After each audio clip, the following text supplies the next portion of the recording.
बिस्मिल्लाहिर्रहमानिर्रहीम। Welcome to calculus and mathematics learning. आज के इस लेक्चर में मैं लीनियर अलजेब्रा के कोर्स में जो कि लिखा है Bernard Coleman and David R Hill ने, आज के इस लेक्चर में हम क्या सीखेंगे, किसी भी सिस्टम ऑफ लीनियर इक्वेशन को हम किस तरह सॉल्व करेंगे by the method of Gauss elimination.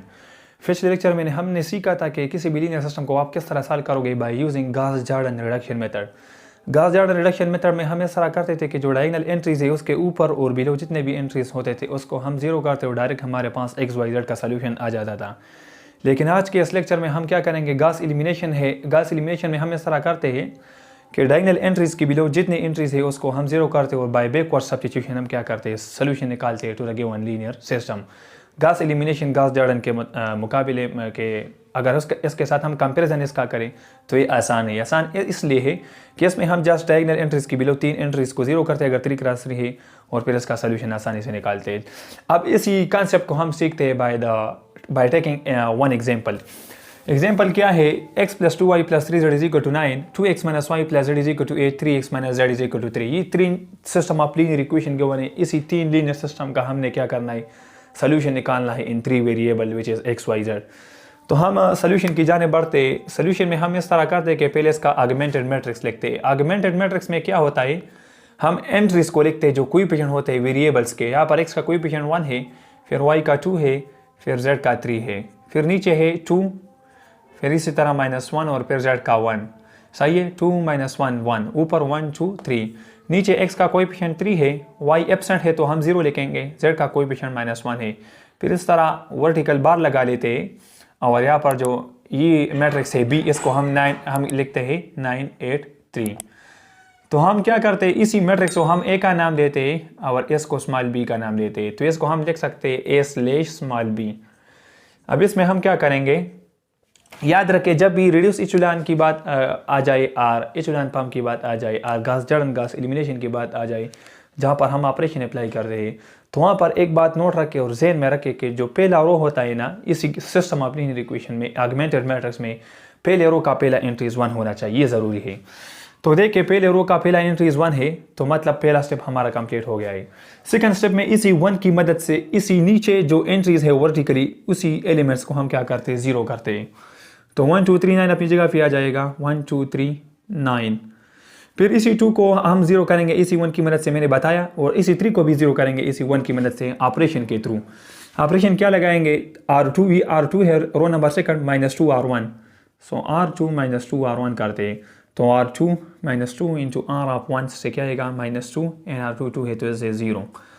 R2 - 1 है, -2 टाइम आप R1 क्या है, दिस इज 2, सो इससे हमारे पास क्या जाएगा, -5 आ जाएगा। फिर R2 1 है, -2 टाइम आप R1 हमारे पास क्या है, 3 है, सो 1 - 2 इंटू 3 से क्या जाएगा, हमारे पास सिंपल -5 आ जाएगा। Same as the case over here which is 8 - 2 time आप R1 इज 9, सो 8 - 18 आ जाएगा जिससे हमारे पास रिक्वायर्ड रिजल्ट -10 आ जाएगा। इसी 3 को भी हमने जीरो करना है इसी 1 की मदद से, सो हम लगाएंगे R ऑफ 3 -3 टाइम आप R1। अगर ये ऑपरेशन लगाएंगे ये जीरो हो जाएगा इसकी मदद से। सो R ऑफ 3 क्या है, 3 -3 टाइम आप R1 1 है, सो 3 - 3 इंटू 1 से 0 आ जाएगा। R3 तो 0 है, इसका किस्सा ख़त्म। -3 इंटू 2 से क्या जाएगा, -6 आ जाएगा। अब हमने क्या करना है, अब सेम लॉजिक अप्लाई करना है, सेम ऑपरेशन अप्लाई करना है, रो ऑपरेशन। R3 - 1 है, -3 time of R1 is 3, so -1 -3 into 3, सो इससे -9 -1 से रिजल्ट -10 आ जाएगा। Same as the case over here which is 3 - 3 time of R of 1 is 9, so -27 + 3 से क्या जाएगा, -24 आ जाएगा। अब हमने क्या करना है, सेकंड रो में 5 5 हर एक element is a multiple of 5 है तो -5 से डिवाइड कर सकते हैं। 2 ऑपरेशन लगाते हैं, पहले हो जाएगा 1 2 3 और यहाँ पर 9। यहाँ पर अगर -5 से डिवाइड किया जाए तो इसे आ जाएगा 0 1 1, -5 से डिवाइड करें 2 आ जाएगा। हमने क्या ऑपरेशन किया, R2 डिवाइडेड बाय -5 किया, सही है, सो 1 1 एंड 2। अब यहाँ पर ये एंट्रीज अगर हम देखें, ये एंट्रीज ये हमारे पास डायगोनल एंट्रीज है। तो मैंने बताया था कि गॉस एलिमिनेशन मेथड में हम क्या करते हैं, इसी मेन डायगोनल के बिलो जितने एंट्रीज है उसको हम जीरो करते हैं और फिर direct by backward substitution solution निकाल लिए। तो बस ये तो जीरो हो गई, अब इसको जीरो करना है। इसको हम किस तरह जीरो कर सकते हैं, पहले अगर हम देखें तो ये हमारे पास 6 10 24 है, ये 2 से डिवाइड हो सकता है, ये भी। अगर हम 3 से देखें, 3 से ही डिवाइड नहीं हो सकता, ये डिवाइड हो सकते हैं। फिर 4 से भी, तो हम इस तरह करते हैं, 2 से डिवाइड करते हैं। 2 से डिवाइड करें, अगर -2 से डिवाइड करें तो काम आसान हो जाएगा। तो इसको -2 से डिवाइड करें, -6/-2 से 3 आ जाएगा। -2 से डिवाइड किया, 3 आ गया। -6/-2 3। -2 से अगर हम इसको भी हम डिवाइड करें तो 5 आ जाएगा, और -2 से इसको भी डिवाइड करें 12 आ जाएगा। तो हम ऑपरेशन लिखते हैं R3 डिवाइडेड बाई क्या, -2 लिखते हैं। अब अगर हम देखें तो इसी 3 को हम 0 कर सकते हैं इसी 1 की मदद से। आप applying the operation on R number 3, सो पहला रो आ जाएगा 1 2 3, यहाँ पर क्या है, 9 है। फिर है 0 1 1 2, 0 1 1 2। अब इसी 3 को मैंने बताया कि डायगोनल एंट्री, इसकी बिलो एंट्रीज हमने 0 करनी है। इसी 3 को हम 0 कर सकते हैं इसी 1 की मदद से। R3 -2 R2 करते हैं। ऑपरेशन लिखता हूँ R3 -2 R2। सो ये तो 0 हो जाएगा। R3 यहाँ पर 3 है, -2 टाइम ऑफ, हम किस तरह करेंगे, R3 -3 R2 करेंगे, -3 R2। सो R3 तो 3 है, एंड देन -3 × 1, इससे 0 आ जाएगा। Same as the case over here. R3 हमारा 5 है, देन -3 टाइम ऑफ R2 हमारा क्या है, दिस इज 1 है।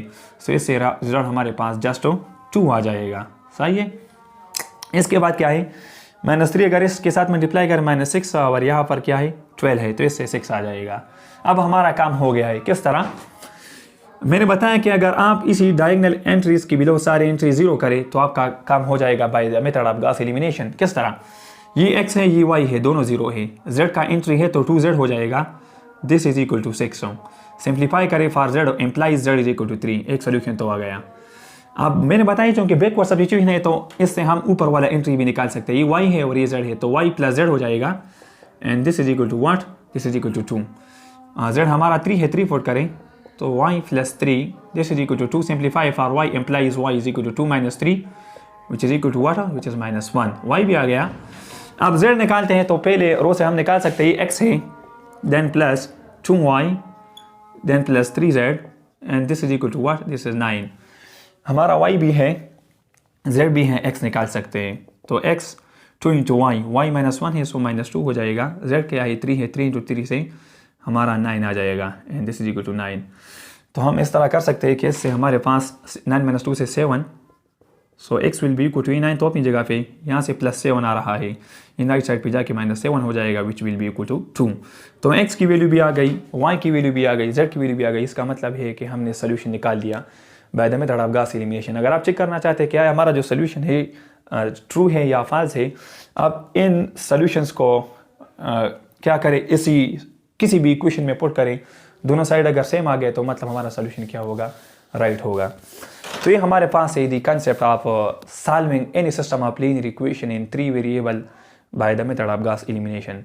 तो फिर इंशाल्लाह नेक्स्ट लेक्चर में किसी और टॉपिक पे क्या करेंगे, काम करेंगे। Thank you for watching this lecture.